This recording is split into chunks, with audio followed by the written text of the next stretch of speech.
created this whole set of series. But when we look at this, I would say that this is a work that does not have the usual depth that Ramkumar works have. You know, so it's a little different and a little untoward in the matter of what we see, right? Just look at the Krishan Khanna portraits. You have one emos that is there, and you have this one here. Here he was a banker with Grimlace, and he gave up his banking practice in order to become an artist, right? And it is people like Ramkumar and Tayyib Mehta and Francis Newton Sousa and all who told him that he should become an artist. He was their friend. But Krishan Khanna does only figuratives. And when you look at his figuratives, they are born of his reading. So he has done works on the Bible, he has done works on the Gita, he has done works on Rumi, he has done works on his Dhritarashtra series, are absolutely brilliant. And Krishan Khanna is a kind of artist. Everything for him is the human figure, but everything for him is a story. It's always a story. And that is the beauty of the manner in which he handles it. Yes? Let us go up. Just fine. It's up to you. Chaiwala.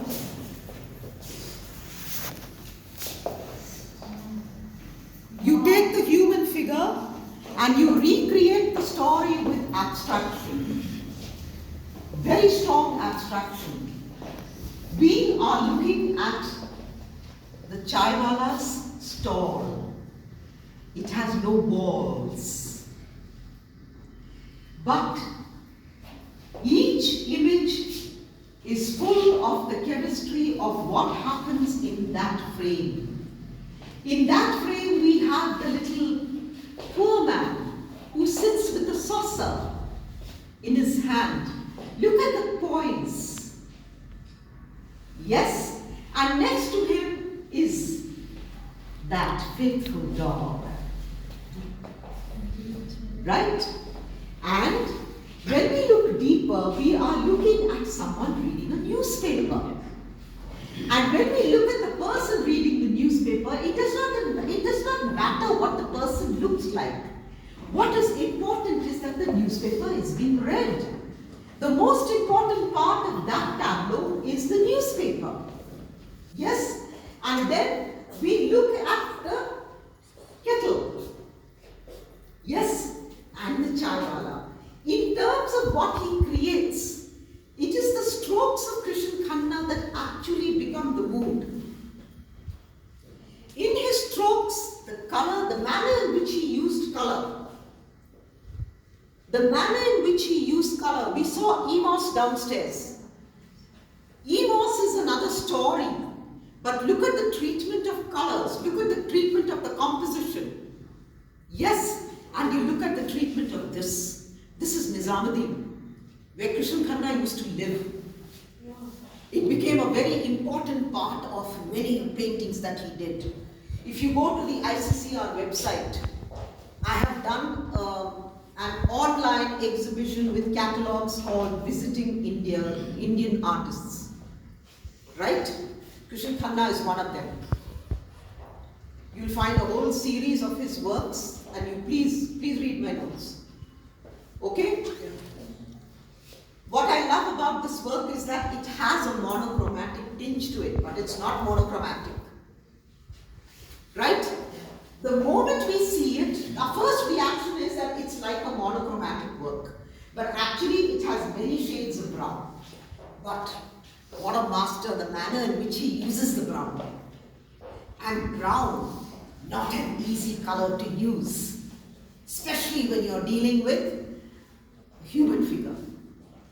Not an easy color to use.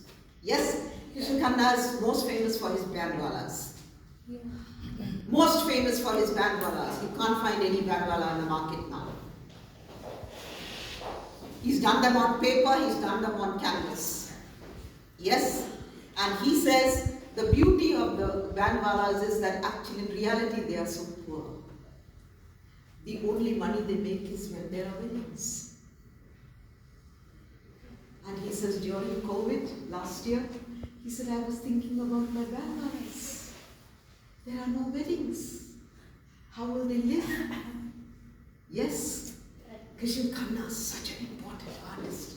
In terms of the things he says, he came here to release the Raza book last week. You know?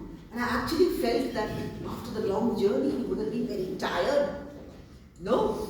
And I was actually waiting, to listen to him a little more. But then I realized he's 97 years old. And coming all the way from Gurgaon to here in the evening is, oh God. He must have been in that car at least 1.5 hours. I know I go to Kotwara every week. I can't tell you, when I come back, I'm brain dead. Because the journey is just too much, No? The way you tell the story, that is the most important thing. For an artist, the way he translates the images and the way he gives you the narrative. For a writer, you're not there to tell somebody, you must read what I write. I don't tell someone, you must read what I write.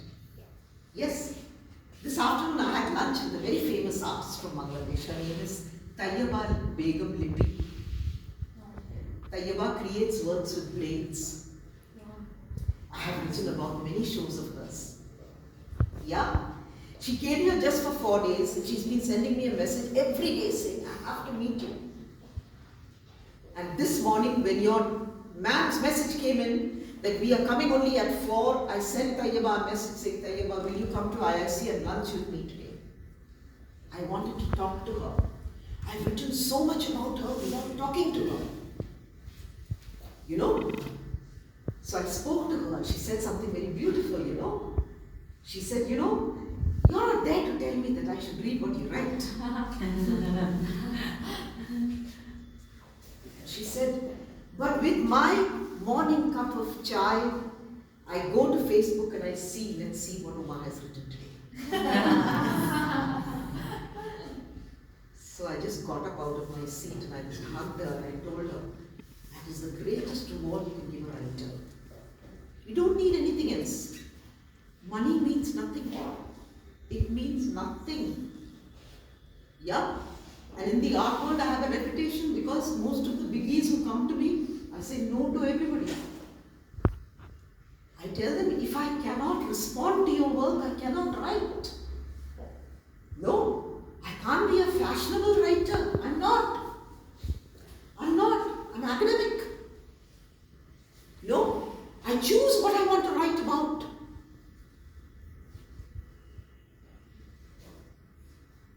And that is very important. You've got to write about what your heart tells you to write about. No? So the honesty has to be there. You have to respond to it. You saw Jagdish Swaminathan downstairs, his early work, when he turned abstract. He took elements from tribal art.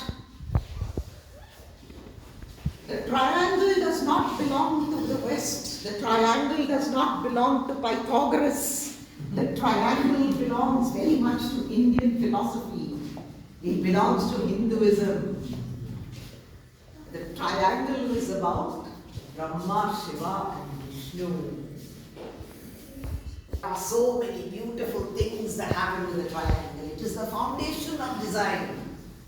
It is the foundation of design all over the world. Whether you're looking at Asia, you're looking at China, you're looking at the West, you're looking at Egypt. All triangles. All triangles. The pyramid is a triangle. Yes? Will it be correct to say that geometry and symbolism is universal? No. The symbols are the same for everybody. It is the manner in which we equate it and the manner in which we create. That is what makes the difference. Some of Swaminathan's finest works are the triangles. Finest works.